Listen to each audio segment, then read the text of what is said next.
টাকাটা যে এই যে অটো ড্রাইভার আপনার হাতে ফিরিয়ে দিল, আপনি টাকাটা হারাইছেন এবং তাদেরকে ধন্যবাদ কি বলবেন? দাদা, এবং আমরা- বিএমএস কর্তৃপক্ষ আপনার তাদের সহযোগিতা আপনার যে টাকাটা পাইছেন, অ্যাকচুয়ালি উনি তো টাকাটা গায়েব করে দিতে পারতেন, মানে তাদের উদ্দেশ্যে কি বলবেন আপনি?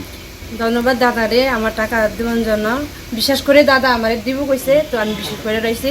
তো দাদার আমি কালকা মেলা করাইছে দাদার, আমি তো লগল পাইছি না যে পেট্রোল পাম্পে আমি লগল পাইছি। তো দাদা কইছে কালকা আমি যে এখানে আইয়া সেটা জানাইয়া দিব। তো আমি কইছি মোটর স্ট্যান্ডে। তো আমি কইছি আচ্ছা দাদা তুমি মোটর স্ট্যান্ডে আইয়া সেটা দাও। তো দাদা আজকে আমারই জানাইছি কালকা 9টার মধ্যে আইয়া পড়ো। তো আজকে আমি 9টার ভিতরে আইয়া পড়ছি। তো দাদার ধন্যবাদ টাকা দেওয়ার জন্য। কি নাম আপনার? রাজনীতিতে বাড়ি কোন জায়গায়? নর্থ বান্ডা। এই বান্দা না?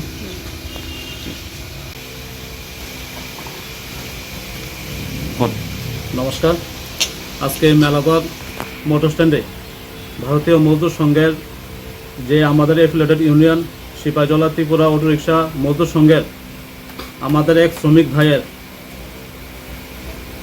গাড়ি পরিষেবা দিতে গিয়ে 20,100 টাকা আমার শ্রমিক ভাই, আমার এক যাত্রী ভাইয়ের থেকে মানে যে টাকাটা হারানো গেছে ওটা আমার শ্রমিক ভাই পেয়েছে। এবং শ্রমিক ভাইয়ের কর্তব্য আমাদের যে ভারতীয় মজদুর সংঘের যে আমাদের মেলাঘর শাখার যে সভাপতি এবং সাধারণ সম্পাদক আছে ওনার সঙ্গে যোগাযোগ করে উপযুক্ত প্রমাণ সহকারে যাতে আমাদের যে দাদা টাকাগুলো হারানো গিয়েছে ওই যাতে ওদের কাছে টাকাটা পৌঁছতে পারে, ওদের নিয়ে সেটাই আমাদের শ্রমিক ভাই আমাদের প্রিয় জেনারেল সেক্রেটারি এবং প্রেসিডেন্টের কাছে ওই আলোচনাগুলো মানে ওইগুলা তুলে ধরছে যে আমার কাছে তো কিছু টাকা পাওয়া গেছে, যে কে জানি যাত্রী টাকা হারানো গেছে, তো আমার কাছে টাকাটা আছে মানে এটা নিয়ে কী করা যায়। তখন এটা মানে আলোচনাক্রমে দেখা গেছে যে ভাইয়ের টাকাগুলো হারাইছে ওই ভাইয়ের টাকা খুঁজতে গিয়েছিরা খুঁজতে আমাদের বিএমএসের সঙ্গে যোগাযোগ করছে। যোগাযোগ করার পরে আমার কাছে উপযুক্ত প্রমাণ দিলে যে আমরা টাকাগুলো আমরা দিয়ে দেবো।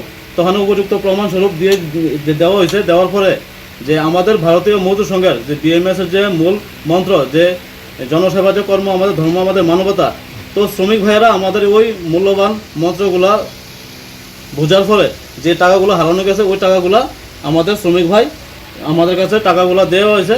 এবং আমাদের ভাইয়েরা ভাই এবং দিদি যে টাকাগুলো হারানো গেছে ভাই এবং দিদিগুলো এখানে আছে যে ওনার উপযুক্ত যে টাকাটা হারানো গেছে ওই টাকাটা যাতে তারা নিয়ে যেতে পারে। তো আমরা চেষ্টা যে ভারতীয় মজদুর সংঘের কর্তব্য জনসেবা দেওয়া পরিষেবা দেওয়া এবং ন্যায় এবং সৎভাবে কাজ করে বিএমএসের আগামী দিনে শক্তিশালী করা, এটাই আমাদের ভারতীয় মজদুর সংঘের মূল উদ্দেশ্য। এবং রাষ্ট্রপতি সরকারের পাশে থেকে যাতে শ্রমিক ভাইদের কর্তব্যরত যাতে সঠিকভাবে পালন করতে পারে সেটাই আমার। মশলা হাতে নয় চামচে তুলুন। লংতরাই গুঁড়ো মশলার প্রতিটি 250 গ্রাম প্যাকেটের সাথে 1টি চামচ ফ্রি। লংতরাই গুঁড়ো মশলা, রান্নায় তোমার